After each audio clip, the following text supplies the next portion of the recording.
দেখুন, প্রথমে এই একরত্তি বাচ্চা মেয়েটিকে যেভাবে নৃশংসভাবে শারীরিক নির্যাতন করে নৃশংস অমানবিক খুন করা হয়েছে, তার পরিবার প্রথম দিন থেকে মুখ্যমন্ত্রী এবং পুলিশকে সাহায্য করেছে, আমাদের কথা শুনেছে। আমরা পরিবারের প্রতি কৃতজ্ঞ। আমি প্রথম ইনসিডেন্টের দিন ফোনে কথা বলেছি, টুইসডে ফিজিক্যালি মিট করেছি ওনাদের সঙ্গে বারুইপুর এসপি অফিসে। স্পেসিফিক 4 জনের নামে ওরা অভিযোগ দিয়েছিলেন। 4 জনকেই পুলিশ খুব প্রপারলি এবং কুইকলি অ্যারেস্টেড করেছে। তারা পালিয়েও গেছিল অনেক দূরে দূরে, বসিরহাটে বাংলাদেশ বর্ডার পর্যন্ত চলে গেছিল। পুলিশ এবং এসটিএফ আমাদের বারুইপুর ডিস্ট্রিক্ট পুলিশ এবং STF under the guidance of the DGP properly তারা করেছেন। এটা তো 1 নম্বর। দ্বিতীয় নম্বর হচ্ছে, বাকি যা ইনসিডেন্ট ঘটেছে আপনারা জানেন, ওই পার্টে আমি যাব না, ওটা সিআইডি ইনভেস্টিগেশন হচ্ছে।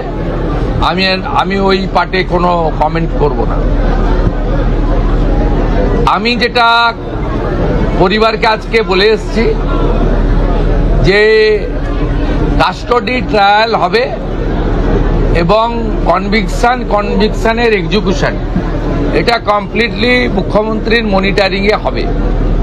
একটা দৃষ্টান্তমূলক নজির আমরা এই কেসে রাখব এবং গভর্নমেন্টের পক্ষ থেকে কিছু দায়িত্ব ছিল, এটা আমি বলবো না। গভর্নমেন্টের কিছু অ্যাসিস্ট্যান্সের বিষয় থাকে, যদি ফ্যামিলি রাজি থাকে। ফ্যামিলি রাজি ছিল, আমরা গভর্নমেন্ট পাশে দাঁড়িয়েছি। কিভাবে পাশে দাঁড়িয়েছি ফ্যামিলি যখন দরকার হবে বলবে, আমি বলবো না। দ্বিতীয় হচ্ছে, ইন্দ্রজিৎ মণ্ডলের যে মব লিঞ্চিং, এটা মব লিঞ্চিং আমি বলবো না। এটা কমপ্লিটলি তার নাম পরিচয় দেখে তাকে খুন করা হয়েছে। এর পিছনে ভোটে রিজেক্টেড যারা হয়েছেন তাদের বড় উস্কানি রয়েছে। র্যাডিক্যাল মৌলবাদী গ্রুপও থাকতে পারেন, আমি উড়িয়ে দিচ্ছি না।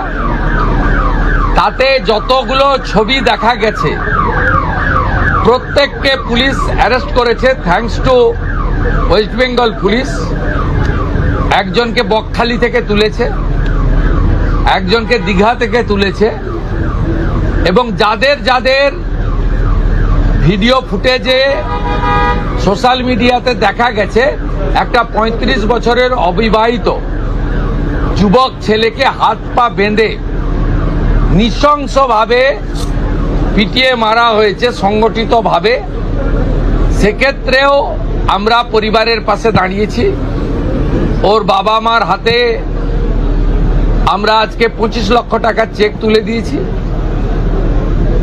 পুলিশকে ধন্যবাদ, তার বড় ছেলেকে সিভিক ভলেন্টিয়ার্সে চাকরি দিয়েছেন ডিজিপি সাহেব থ্রু সুপারিনটেন্ডেন্ট অফ পুলিশ।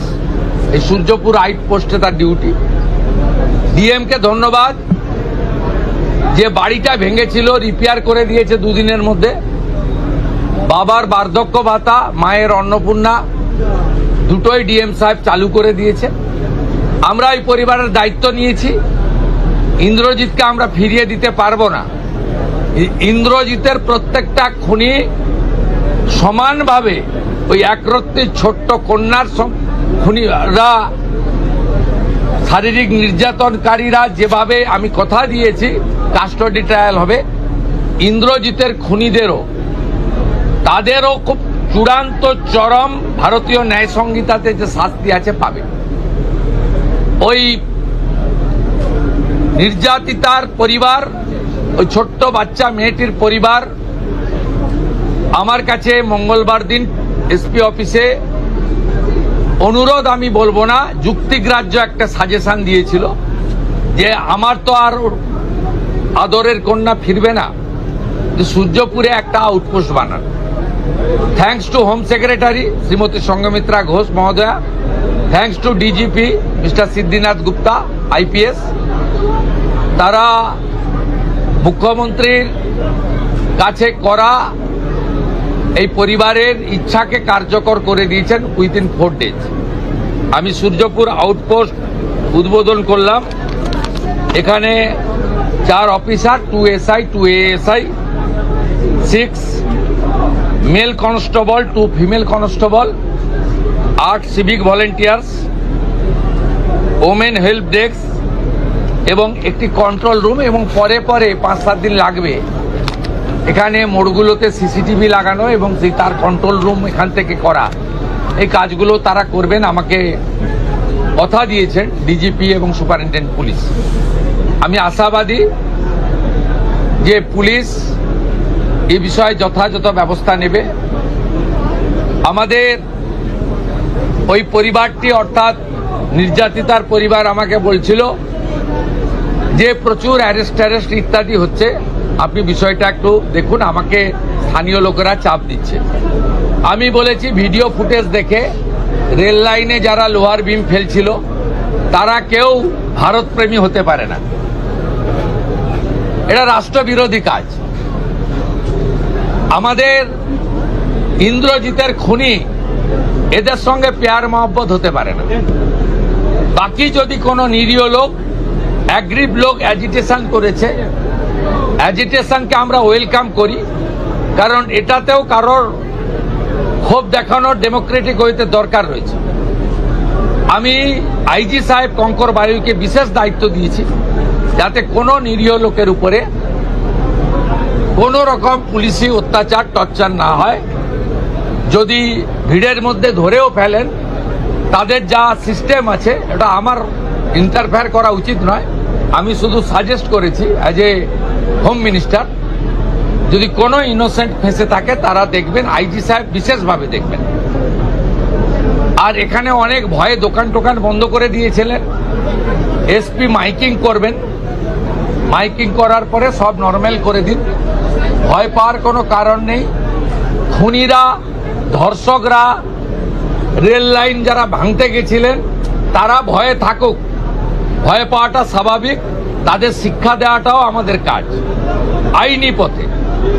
বাকিদের ভয় পাওয়ার কোনো কারণ নেই। আমি বলে গেলাম আমাদের এই এলাকায় নজরদারি চলবে, 2টো বাড়িতে হাউস গার্ড থাকবে এবং আমরা আস্তে আস্তে আশা করব সবটা নর্মাল হয়ে যাবে এবং এই ঘটনা থেকে শিক্ষা নিয়ে এই রাজ্যে এই ধরনের কোনো কাজ যাতে না হয় দেখবেন। আমি আপনাদের মাধ্যমে গোটা রাজ্যের মানুষকে একটা আপিল করব, কার্য আর কারণ আছে। যে কার্য হয়েছে হিনিয়াস ক্রাইম, এর পিছনে আমি মনে করেছি বেআইনি মদের ঠেক, বেআইনি গাঁজা, চরস, মাদক, এটা একটা বড় কারণ। আপনারা পুলিশকে ইনফর্ম করুন। গোটা রাজ্য জুড়ে ডিজিপিকে বলবো আগামী 2 সপ্তাহ স্পেশাল ড্রাইভ দিন। ব্যাটালিয়নে থাকা লোকজন, আমাদের যেখানে পুলিশরা ডাইরেক্ট কাজে নেই, নর্মাল থানা ওয়ার্ক অনেক বেশি থাকে, তাদেরকে বিশেষ অভিযানে লাগান। সিওদেরকেও এক একটা জেলা দিন। কমপ্লিটলি গোটা রাজ্যে যত বেআইনি মদের ঠেক, যত গাঁজা, চরস, বর্ডারে তো ধরছেন আপনারা, বেঙ্গল এসটিএফ তো rail station, bus stand recce করে ধরছে, প্রতিদিনই ধরছে। কিন্তু একেবারে রুরাল এলাকাতে, গাঁগঞ্জেও এটা একদম সম্পূর্ণ উপড়ে ফেলা দরকার রয়েছে, যাতে এই সামাজিক দূষণ থেকে আমরা আমাদের পরিবেশকে বাঁচাতে পারি। सर, आज आप 2 विक्टिम के फैमिली के साथ मिले और जो पूरी घटना इसके पीछे क्या कोई एंटी नेशनल एक्टिविटी हो सकता है? अभी तक इन्वेस्टिगेशन में क्या? देखिए, कुछ पॉलिटिकली रिजेक्टेड आदमी का तो इंस्टिगेशन है, रेडिकल फोर्स भी रह सकता है या कुछ अल्ट्रा लेफ्ट भी रह सकता है। ये पुलिस इन्वेस्टिगेशन कर रहा है। हम लोग जो सामने किया उनको तो उठा रहा हूं। पीछे से जो लोग मोबाइल फोन में भड़काने का काम किया है, मैसेज करके भड़काने का काम किया है, पुलिस जब कोशिश कर रहा था भाई शांत रहिए, कार्रवाई होगा, तब जो भड़काने का यहाँ किया तो दूसरे एरिया में किया, सेंट्रल पैरामिलिट्री फोर्स के ऊपर पत्थरबाजी किया, कॉमन पुलिस कांस्टेबल के ऊपर, लेडीज कांस्टेबल के ऊपर आक्रमण हुआ, रेल मार्ग पर इतना बड़ा स्टील का बीम वो रेल लाइन के ऊपर देकर यहाँ बड़ा हादसा करने का साजिश था। इंद्रजीत मंडल का उनका आइडेंटिटी करके, उनका नाम पता सब आइडेंटिटी करके उनको जिस तरीके से ब्रूटल किलिंग किया गया है, इसका पीछे कुछ लोग जो इस सरकार आने का बाद बंगाल को डिस्टर्ब करना चाहता है, जो प्रगति विकास की मार्ग पर मोदी जी का नेतृत्व में सरकार आगे बढ़ रहा है, उसको डीरल करने का कोशिश करने का मकसद है।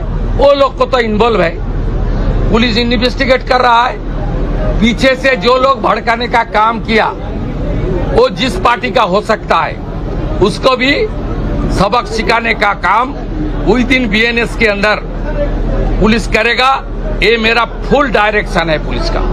पुलिस को इस बारे में पूरा छूट दिया गया है। जो फाइंडिंग्स पुलिस को मिलेगा वो पुलिस के अंदर काम करेगा।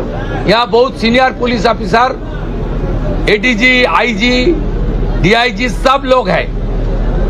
दूसरा डिस्ट्रिक्ट से एसपी लेवल का पुलिस ऑफिसर भी है। They are very competent enough under the able leadership of the DGP.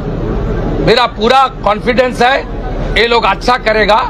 एक मैसेज जाएगा, इस तरीके से कार्रवाई आने वाला दिन में कोई नहीं करेगा। कमेटी जो है उसका नोटिफिकेशन हुआ है, इसके बारे में थोड़ा सा। हाँ, ये हमारी सुप्रीम कोर्ट का रिटायर्ड जस्टिस रंजना देसाई का कमेटी हो गया है। कमेटी काम शुरू करेगा, आज तुरंत आ जाएगा। दूसरा, प्रदेश में यूसीसी लागू हो गया है। ये एक ही देश है, एक ही कानून रहेगा, दो कानून नहीं रहेगा। मान के चलिए क्लियर, क्रिस्टल क्लियर। কামদুনির ক্ষেত্রেও কি একই চিত্র দেখতে পারবো, যেরকম দৃষ্টান্তমূলক কামদুনি কেসে বারাসাত কোর্টে ওদের লাইফ সেন্টেন্স হয়েছিল। তারপরে হাইকোর্টে 16টা পিপি চেঞ্জ করে যেভাবেই হোক প্রপার মনিটরিং এর জন্য হয়নি। কামদুনির ভিকটিম পরিবার সুপ্রিম কোর্টে গেছিল।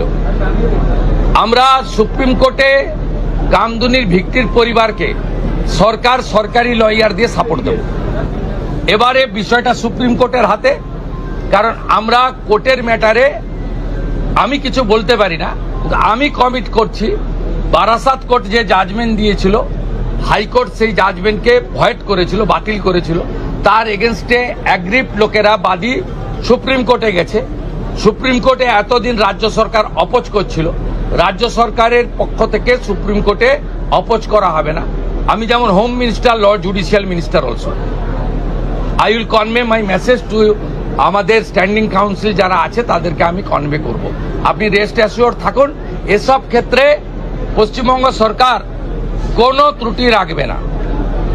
ছোট ঘটনাও বলবে না, লাভ অ্যাফার্সও বলবে না, মহিলাটা অন্তঃসত্ত্বাও বলবে না, 10 লক্ষ তো দেওয়া যেতেই পারে, এই ধরনের কথা এই সরকার বলবে না। এটা রেস্ট অ্যাসিওর থাকুন। স্যার